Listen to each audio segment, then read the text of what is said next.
Okay, good morning, everybody. All right, we are still in the nitty-gritty, the nuts and bolts of the relationship. So in the nuts and bolts of relationship, there's aspects of loyalty, there's aspects of attachment, belonging to, there are aspects of kavod, and there are aspects of love. All right? I'm just doing this as sort of like a bit of a review, but it's important to understand where these components come into play. And this is like we're being tested every day of our life in these areas.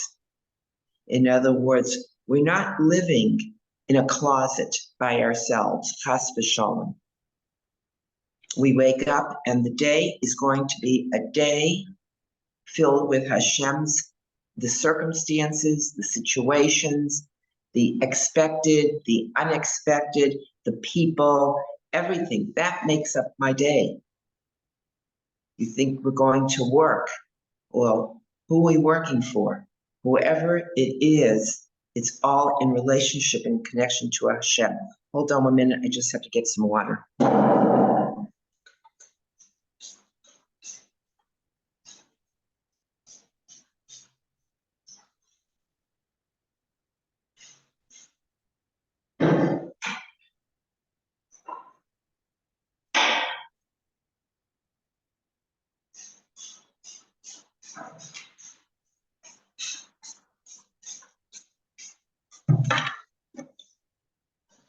Now, we think tests, the tests are finished when we finish high school, college, seminary, whatever. And those tests are certainly, but they're more on the academic side.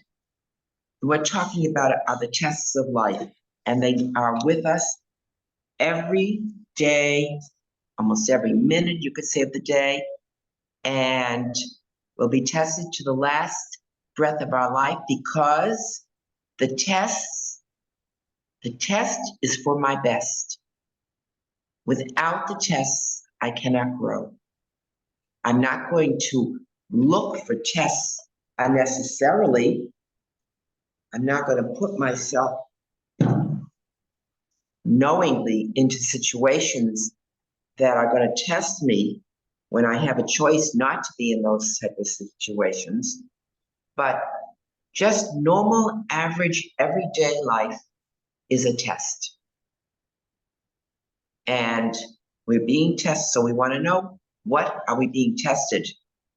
So first and foremost, we're being tested for our loyalty to Hashem. Do we recognize that everything that we are, the tests, we are in these tests, we are the receiver, Hashem is the giver. Hashem is creating everything, every test, every situation for my best. Hold on, I'm just going to say Shahakol. Baruch atah Adonai Eloheinu melech haolam she'akol niyeh bidbaro. Amen. You can think every time you drink that water for the tests. Everything is by His word. It is a test for me when I'm thirsty to know that, to remind myself that Hashem made us that way. We're not just thirsty for water. We're thirsty emotionally. We're thirsty physically. We're thirsty spiritually. And the source of the thirst you could call as the incompleteness, because I can't manufacture my own water. I cannot manufacture my own satisfaction in relationships.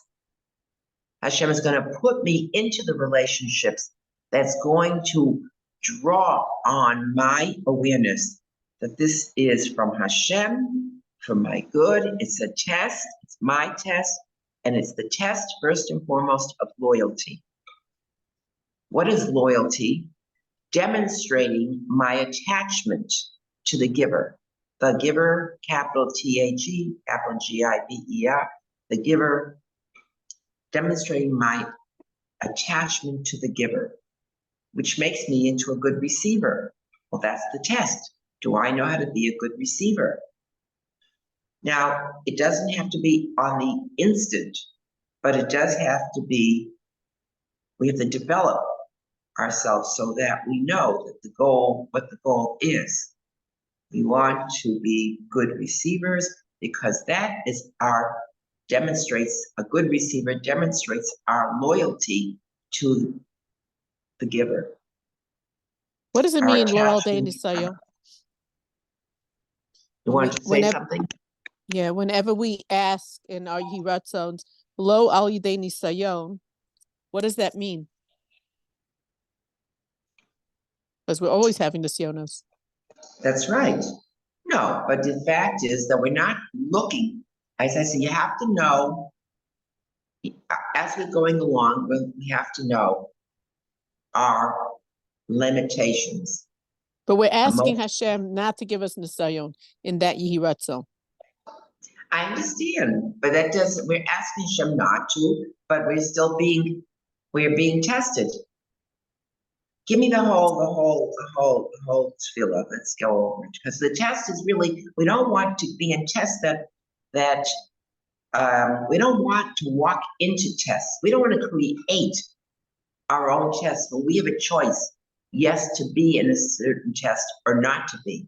In other words, if somebody, you know that if you go into a certain place, you know it's night and there's a dark alley. You're saying, okay, Hashem is protecting me, and so I'm going to walk through this dark alley. No, that's not safe, Dick. And Hashem is when we're gonna have to not put. In that case, we're putting Hashem into a test. We're saying, Hashem, prove to me you're protecting me. Now, the only place we can ask Hashem to prove us anything is with stuff on. Right? Mm-hmm. But anything else, we don't rely on miracles and sort of like the miracles happen when we are connecting. Look, as I said, the reason why you can't put this type of a test into the same category as what I'm talking about. I'm talking about tests of loyalty. That's a test. It's easy to disconnect from Hashem because Hashem makes us be able to live our life as takers and not receivers. Not necessarily a taker, as I said, is the self-made man, self-made.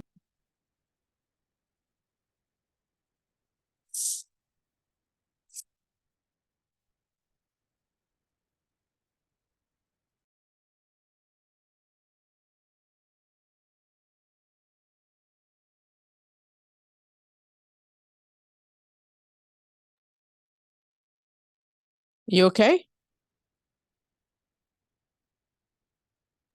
I don't hear anything. She's not saying anything. Is everything working? I also don't hear anything, but I imagine it'll come back.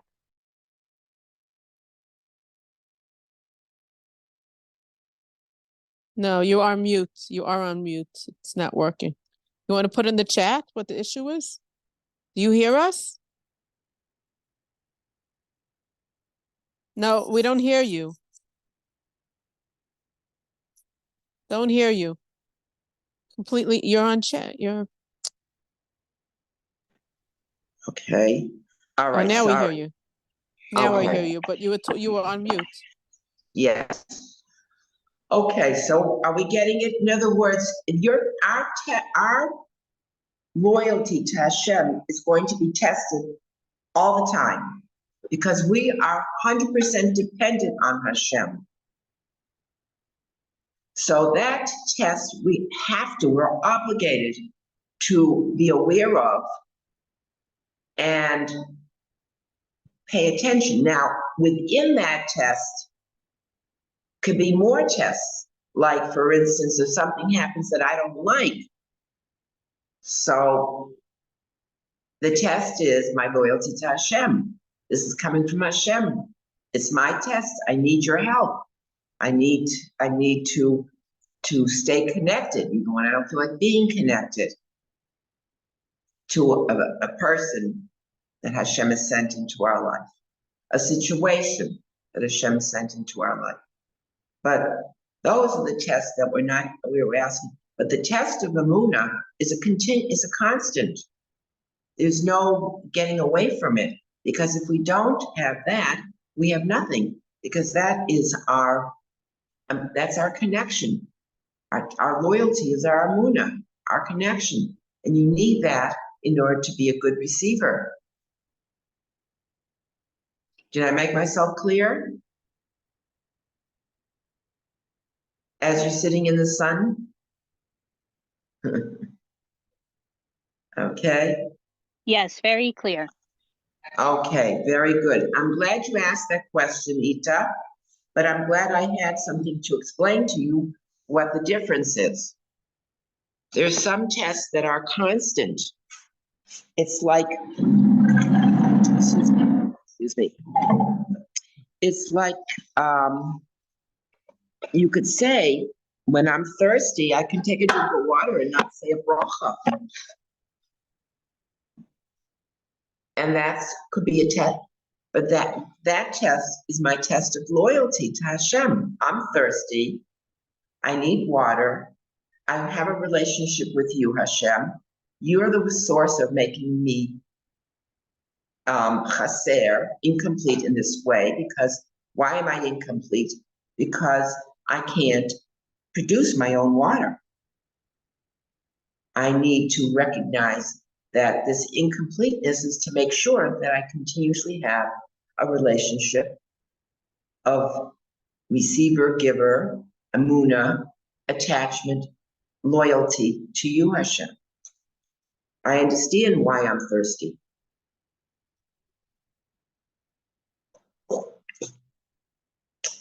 It's an excuse to demonstrate my attachment to you, Hashem, or it's the means for me to demonstrate my attachment to you, Hashem. Okay. So all these concepts are absolutely, they have to be like accessible. Being attached to the giver, being fully attached to Hashem is a fantastic place to be.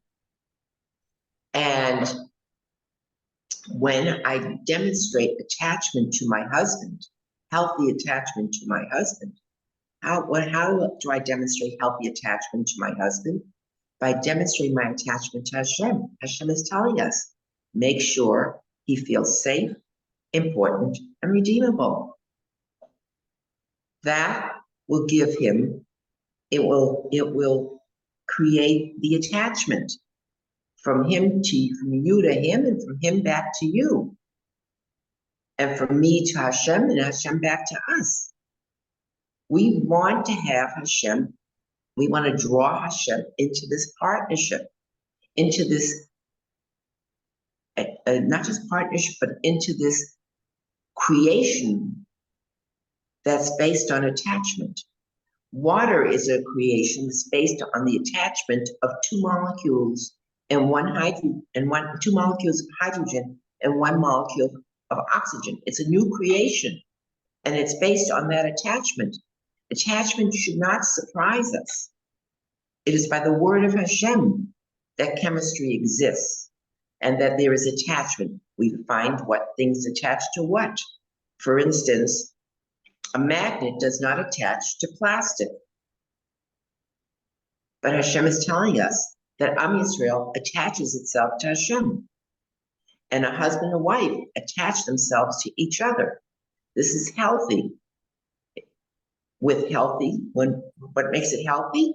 The growth that comes from making another person, my growth that comes from making another person feel safe, important, and redeemable. because I become also, in addition, safe, important, and redeemable.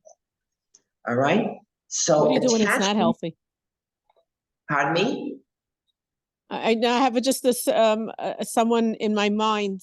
I'm thinking about a family that is it's not healthy. Like the woman is in denial, thinking she has a very wonderful, not very wonderful, but she thinks it's normal, her relationship with her husband and her husband with her kids. But it's been found out that he is molesting the children. And, you know, I'm just wondering, you know, very few people want to get involved. It's not a healthy situation. Like, and she's Right. always going to she's always going to shear him.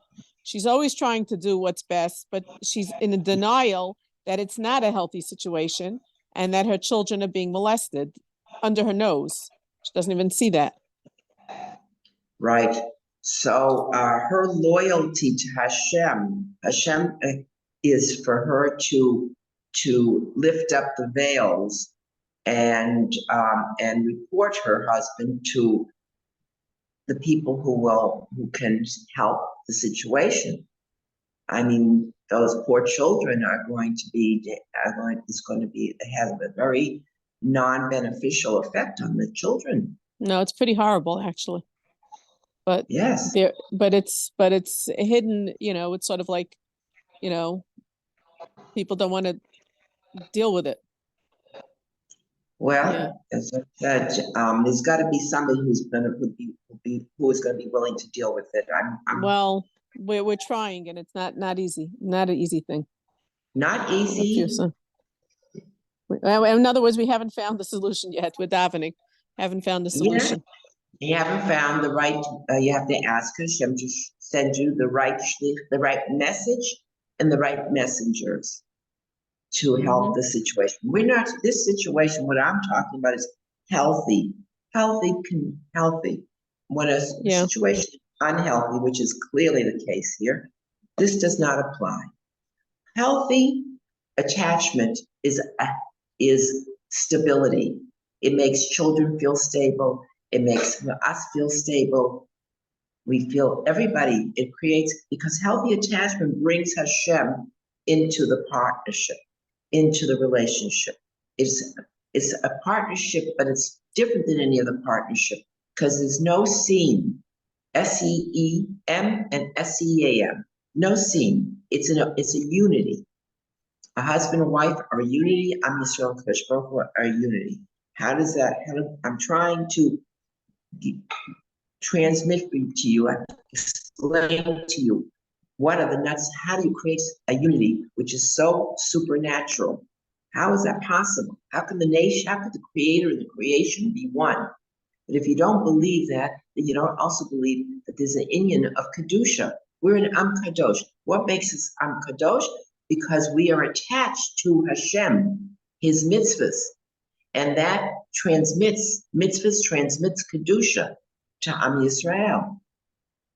The source of Kedusha is only in Kadosh Baruch Hu. But Hashem is not, Hashem created a world where he's invisible. He's not seen. It's an olam, it's a ne'alam. And we have to work on bringing Hashem and bringing Kedusha into this world. Otherwise, the world cannot exist without Hashem and without Kedusha and without Am Yisrael. The world cannot exist without Am Yisrael because we are the only vehicle to bring Hashem into this world and bring Kedusha into this world. You can use the word holy any which way you want, but Kedusha is an exclusive description of Am Yisrael. We are the only nation.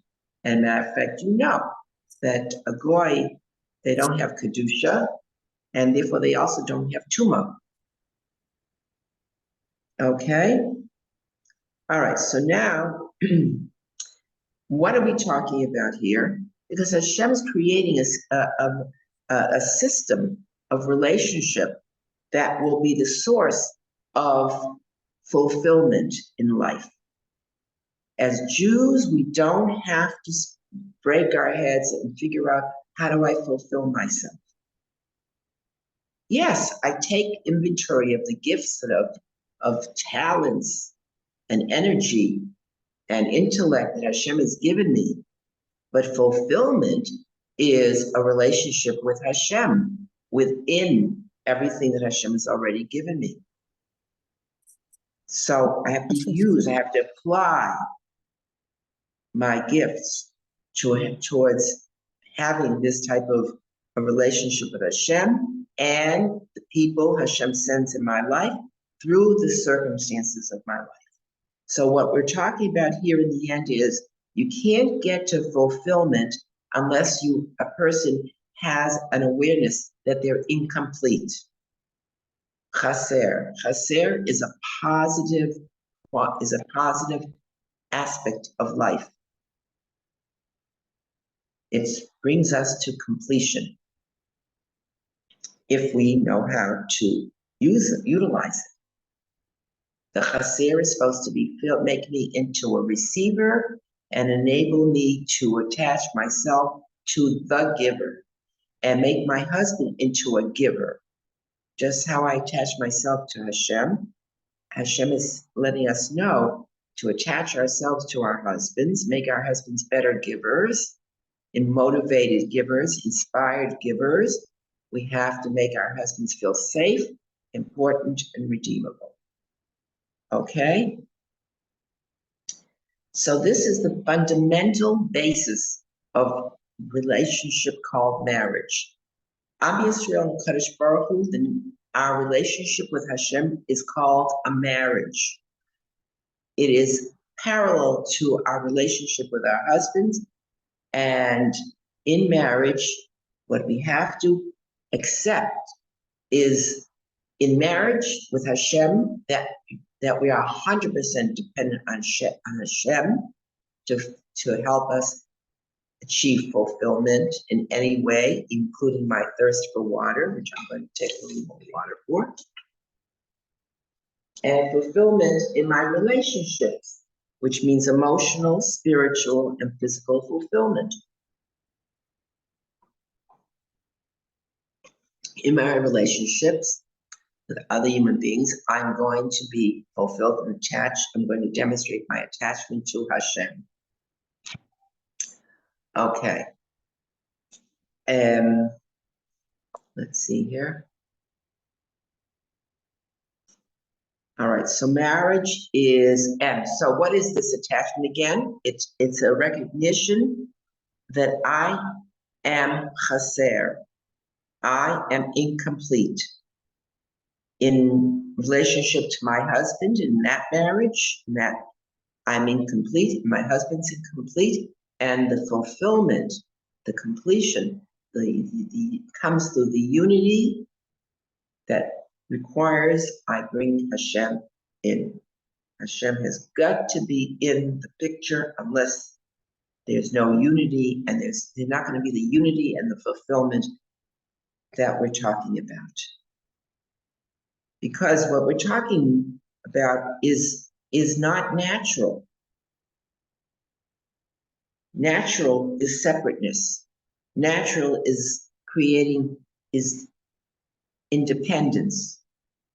I want to be independent. But it's not truth. Truth is I'm 100% dependent on Hashem for everything, and I'm interdependent with my husband. We're both coming in, and we want, by bringing Hashem into the relationship, to fulfill completion.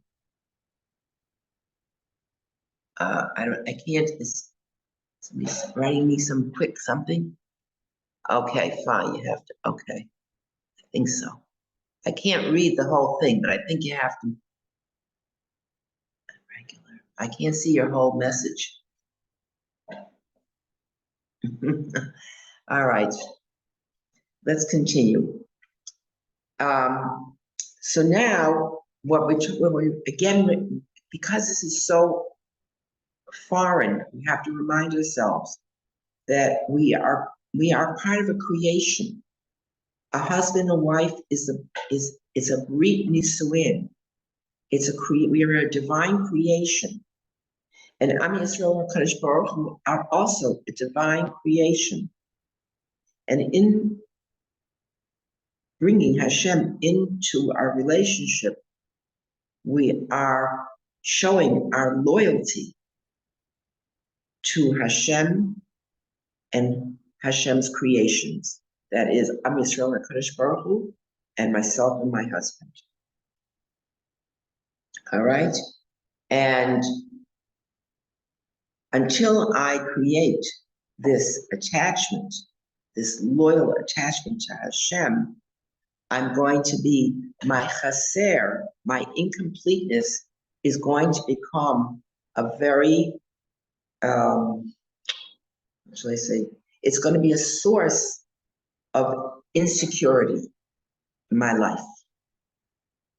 If I don't recognize that being incomplete is the motivation for my relationship with Hashem, and through the relationships I have with the people in my life, I'm going to reinforce my relationship with Hashem. If I don't have that mode of operating, which creates permanence, stability, security, then without that, I'm going to be left with a relationship that is very unstable, insecure, and I'm going to look in the wrong places to fill my incompleteness. This is what Hashem is giving us, to fill ourselves, to fulfill ourselves. To this, we have to. Chesed is compassion towards my husband, and in so doing, it doesn't feel compassionate to myself initially, but it actually will have a very compassionate outcome. When it's healthy compassion, then Hashem will be compassionate to us, and that will protect us and spare us of the tests that you're referring to, Ita, in the tefillah. The tests that seem to put us into danger are hard, very hard tests. All right, now, again, I'm just reiterating, so it's loyalty, attachment. We're talking about recognizing my incompleteness, which comes from a place of humility, so I can have relationship. It's about recognizing the supernaturalness of the creation of marriage. It's a supernatural creation. Hashem creates the united neshama between a husband and wife. Hashem creates the unity between Am Yisrael and the Kadosh Baruch Hu through Torah and mitzvahs and Kedusha. So now we understand that this attachment is another word for dvekus, right? And what overlaps everything is, as we enter into this divinely created system of loyalty, attachment, humility, what overlays that then is the unbelievable satisfaction and emotional Does everyone joy. hear or it's just me? Cheryl, I hear everything. we hear, yes. Okay. So the emotional attachment. So, sorry, but the overlay, when we enter into a system like this, we can't help but feel, now the emotion comes in, the love. Love in Hebrew is ahava. It's feeling the giver. What is love? Love is my feeling that I'm receiving. The giver is there. and I'm receiving exactly what I need and how I need it, and you just, we associate love from when I'm receiving the beautiful card and flowers and whatever, but it's everything. It's the life. It's all of life.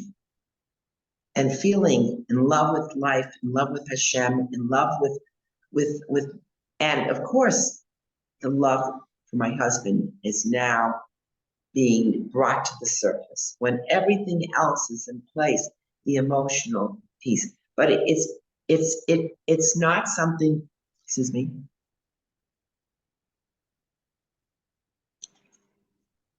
The emotional piece is not necessarily something that we feel as a constant. The constant is the attachment. The constant is the loyalty. The constant is the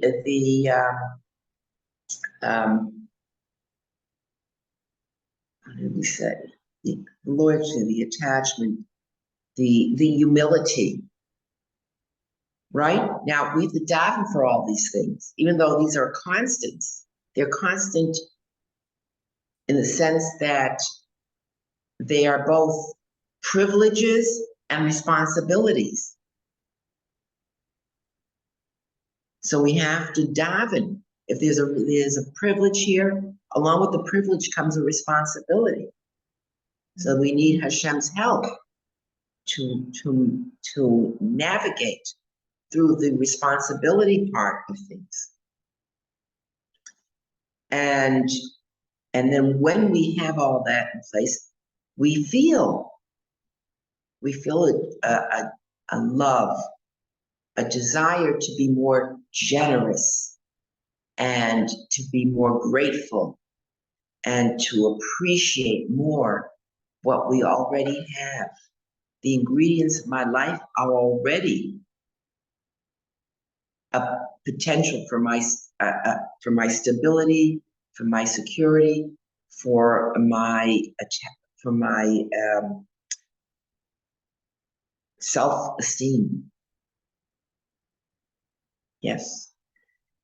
Okay, so we're talking about a permanent relationship that the benefits it creates the additional component of love, of seeing the benefits of what comes from being humble, from being a good receiver, from showing people around me in the circumstances I'm in, my attachment to Hashem, because I'm going to need help to stay connected to them, even when I don't feel like being connected.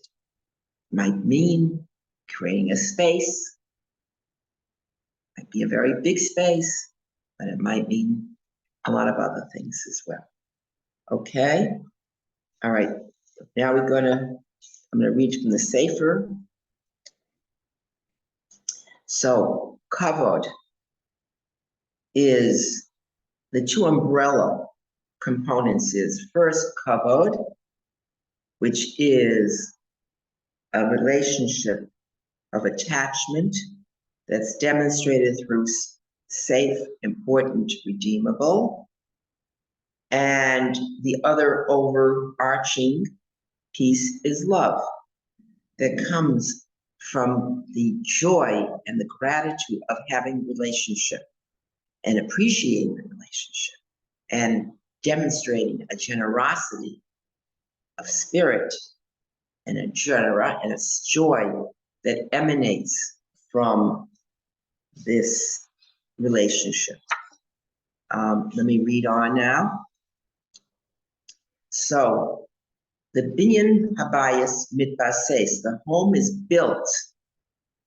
It's not four walls alone. It's not the decor alone. It is the presence, we're building the presence of Hashem into our life, into our home. And our relationship with our husband is fundamentally based on a relationship of kavod.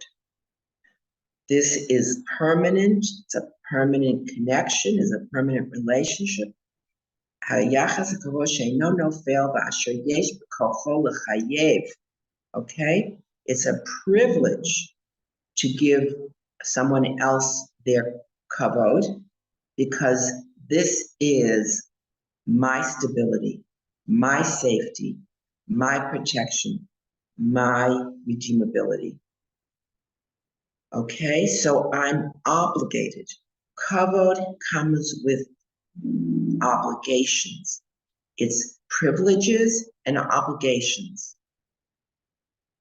All right, and that's what we want to demonstrate in our home. We want our children to be nurtured from a relationship of kavod. And kavod means that we're getting to the fulfillment of life. And the fulfillment of life means I'm going to bring Hashem in. Hashem is going to be a parent to me and the person who I'm interacting with. וביחס הכבוד לומדים בני הזוג היאך לפעול ולנהוג, לבנות מערכת חיים שלמה. We are building in the home a complete system that we're going to take to the outside world. We're not going to learn it in the outside world in a psychology class in university. We're going to learn it from a Torah of the Jewish home, and we're going to bring that Torah to the outside world. And so what is this Torah? This Torah is a Torah of a husband and wife helping each other in their, each one has a unique tafkid, a unique role to play. I am going to bring in my emunah, my koach of emunah, my koach of chibor, my koach of Kabbalah, receiving. I'm going to bring that in. There's no competition here. Because if I'm the only one who can bring it in. If I bring it in, everybody gets it. If I don't bring it in, nobody gets it. Okay? That's my unique, and I'm going to help. I'm going to contribute that into the relationship. My husband, what is he going to bring in? He's going to bring in he's going to access the giver. He has what to give. He's going to bring in Torah, Parnasa, and he's going to get that by being connected to the giver, Hashem.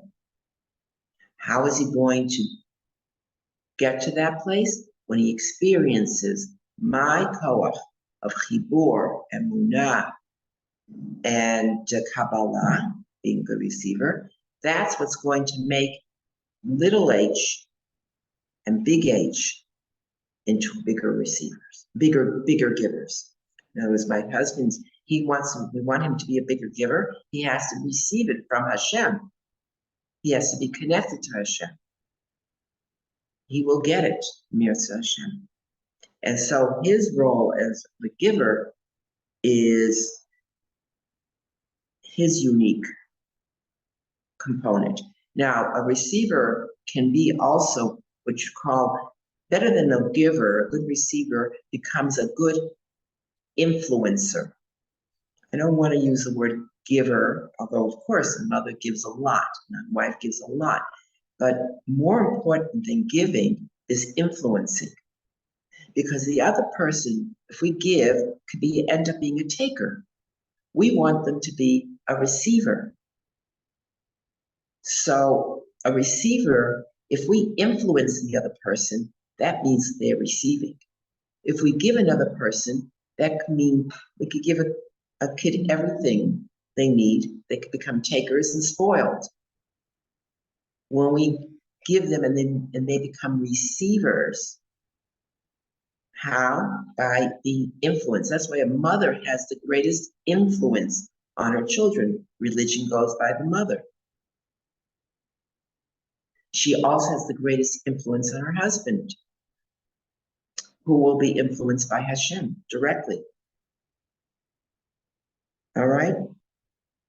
הטעם שיחס של כבוד מלמד ומדריך את כל הנהגת האדם כלפי המכובד נמצא במהות עניין הכבוד. Okay, so the reason that this relationship of kavod, which again, it's a positive thing to feel obligated to this system because it's the key to my self-esteem, my safety, my security, my protection. And so this relationship of kavod is a obligation that has what you'd call a rebounding effect. If I do it for somebody else, I'm doing it for myself. I think that's the word. Okay?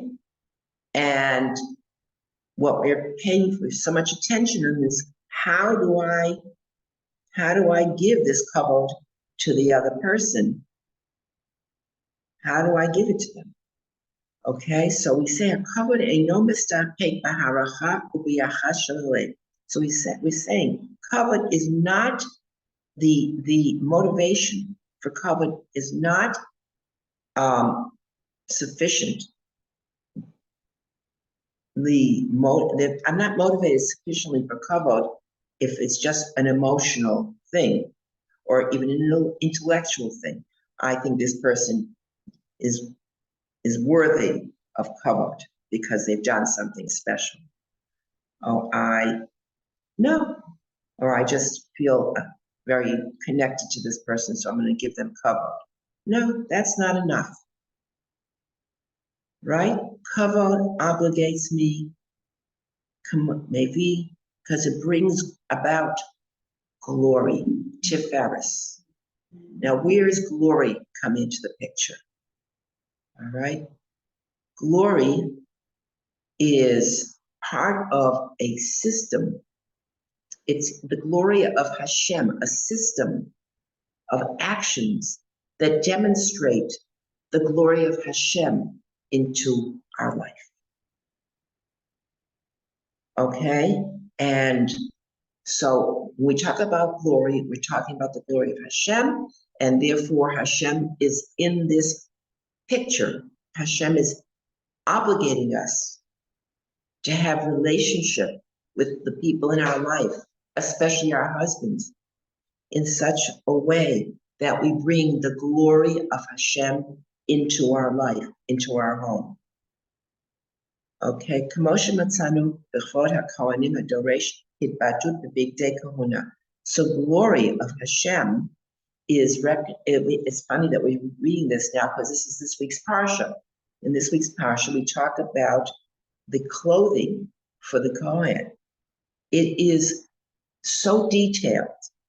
It is so refined. It is so Hashem.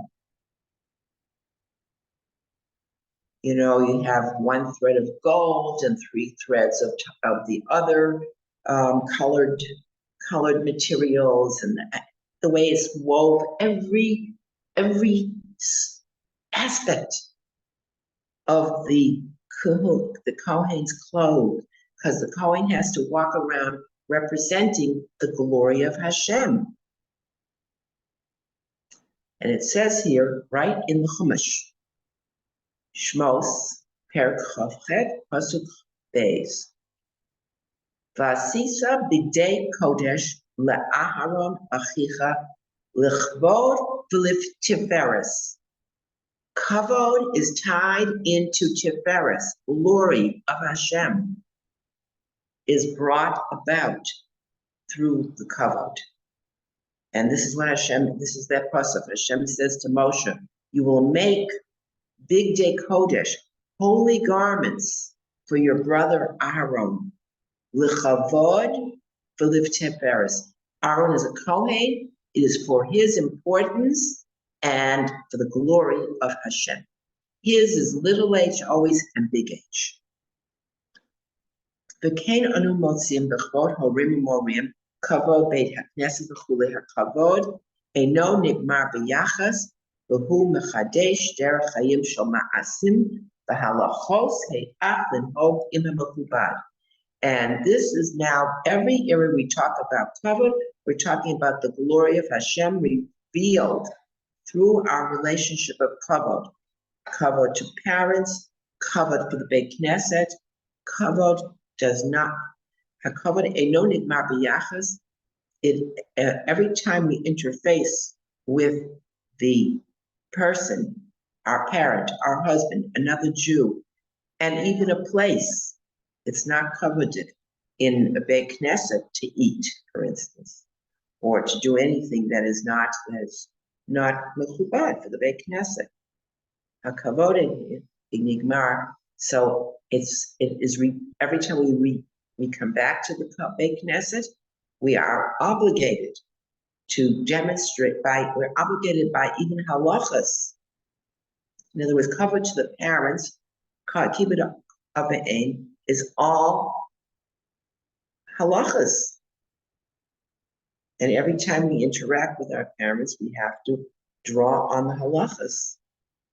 And there are also indications of kavod to our husbands. You know, when we have to give kavod to our husband, as in relation to when a wife has to give kavod to her husband, or to her husband, she has to give kavod to her husband first. Now, a smart husband, so where does this come up? You have your parents, the wife has her parents for Shabbos at their home, and she's serving soup, and she serves her husband before she serves her father. However, I always like to add that a smart husband might say, I'm Michael, I'm my Kavod. Please serve your father first.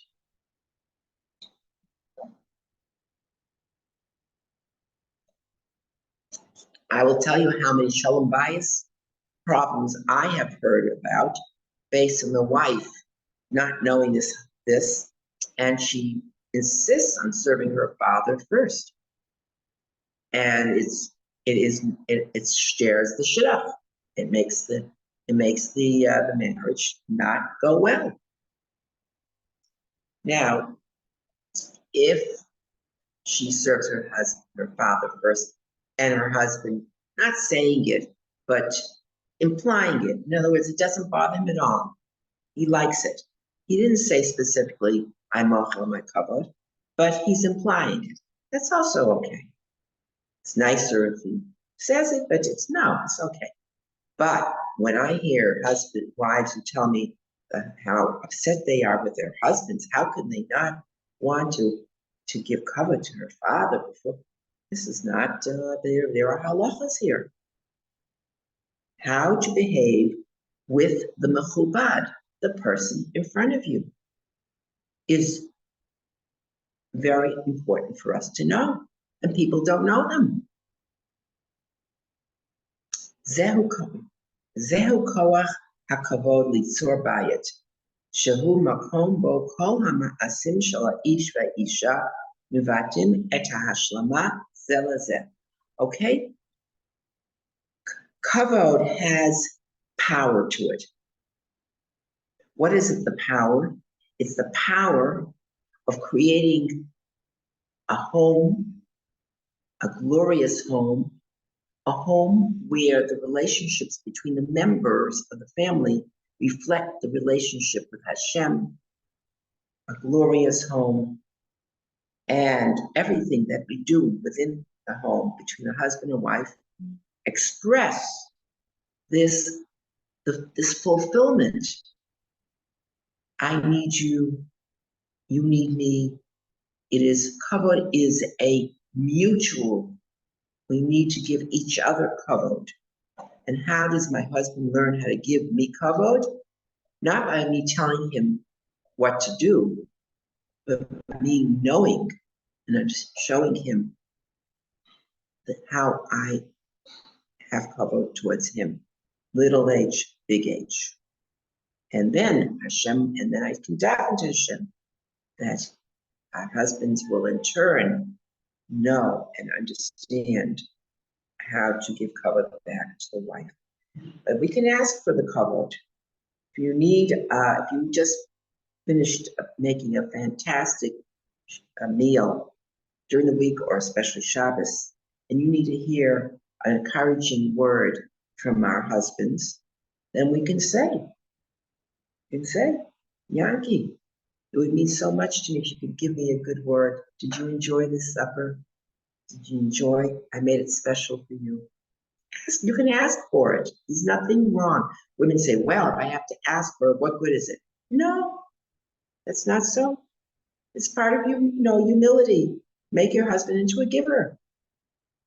Ask for what you need. He's distracted. Now, eventually, he might in this type of a system do it without getting a cue. But there's nothing wrong. Asking, we are receivers, and when we ask, we make the giver into a giver. Hashem knows everything we need. Why do we have to daven? Why do we have to ask? Because Hashem wants a relationship with us. Okay, so the kavod in the home and the way that it works between the husband and wife is fulfillment for both of them. And it is magnificent. Through this kavod and this glory, splendor is glory, Hashem's glory, that is brought in and created in the home. This is how this covenantal relationship called marriage, this creation called marriage is brought to fulfillment. The whole prat in every detail and activity in the house. In other words, without this understanding kavod, there's not going to be fulfillment, completion, not for him, not for her. V'hanhagata kavod meviyah l'shleimut hanikrat bayit. In other words, now shleimut, fulfillment, completion. Another word for it is bayit. When we give a bracha to a couple when they get married, shetisku livnot bayit ne'eman b'Yisrael, this is what we're talking about. Kol ma she'ish oseh leman ishto b'bayit nichlal b'michvada yoter migufo. Everything that a man does for his wife in the home is included in his giving kavod. He takes care of her needs before his own. Mechavda yoter migufo. And in what way does he give her what she needs? The ksuva makes it very clear. Yes, he's taking care of her. She's going to have food, clothing, shelter. She's going to be taken care of, and intimacy. Oh no. And kol masha ishos. The kol ha'hanagash isha in ba'ala, and everything a woman does towards her husband is called mechaber es ba'ala yoser midai. It means that she is going to give kavod to her husband. Yoser midai means there is never an end. It's not like I gave it to you yesterday and today it's not. No, it is continuous. It's a continuous, and it comes from my continuous relationship with Hashem. Okay, I'm going to stop now. Everybody's going to say one thing you heard today that stands out in your mind. Okay. All right, Cheryl.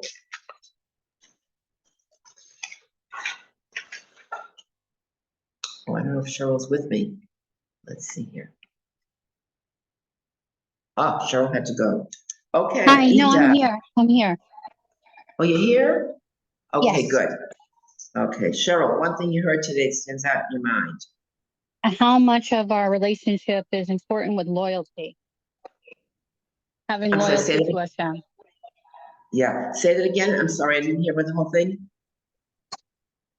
We're showing Hashem our loyalty, and so many of the tests that we come by are to prove that loyalty. Right. We are there to show the tests are there to demonstrate our loyalty. to Hashem. Yes. And we can demonstrate our loyalty to our husbands as well. Those are the two places. That's who we want to show our loyalty. Yes. Ita, one thing you heard today stands out in your mind. Well, since you highlighted the ksuba, as far as what what's its import, what's the impact of it, and I heard from a learned person that the ksuba doesn't say it there, but it means that a woman is responsible for all the household chores, and he doesn't have to help at all, and that is all on her, and that's, I guess, part of the kavod that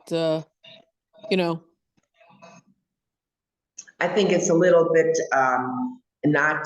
The way you're describing that doesn't sound so familiar. I know to it does. me. It doesn't. Right. It doesn't sound like, because you brought up the But ksuba. I'll explain to you I'll give it to you, and then I have to go because I have an appointment 11:15. What we're saying is that she has to ask for the help. If she wants it, she needs, it's true, let's say 100% of running the house is hers, but no one person can do everything alone. We're not Hashem. Because we have limited time, money, and energy.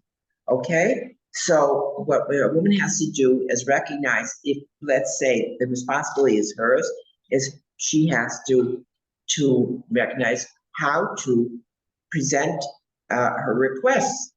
But does the ksuba actually represent that it is all her responsibility? Okay. No, I never Okay. heard This person actually said it in an emotional way, so I don't think he was actually being honest about it. Yeah.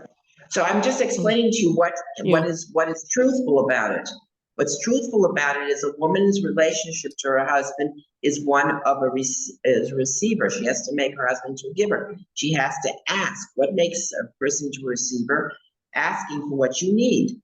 And so if she asks her, she says, I wish I could do this all by myself, but I need I need 5 minutes of help here, and specific. She has to be specific. She has to not just ask, let's say I'm drowning.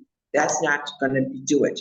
She's going to be able to say, I got to do this. I need a little bit of help. Could you be with, I've got to move the table. I don't know. We're having a lot of company. I need a little help. Could you come and help me? Not like, it's all on me. That would be that's self-sabotage. That is going to be it's not going to sustain. No, I realize that. I realize that. Just saying. Okay. So what's one thing you heard today that sounds out, what I said, that stands out in your mind, Ita? That basically it's the chachmas nashim and how it turns out. It could be, a person could be a taker, giver, or a person could be an influencer and receiver. It's the consciousness. It's the lashon raka that makes the whole difference in how things are perceived. And that's what I'm hearing, and that's my test. Okay, we're all being tested. Okay, Yeah. thank you very much for joining. Be well. Kultu, thank you. You got your vitamin D today. Thank you, Remington. Have a good week. Thank you. Thank you. Kultu. Okay. Yeah. Bye-bye. Bye-bye.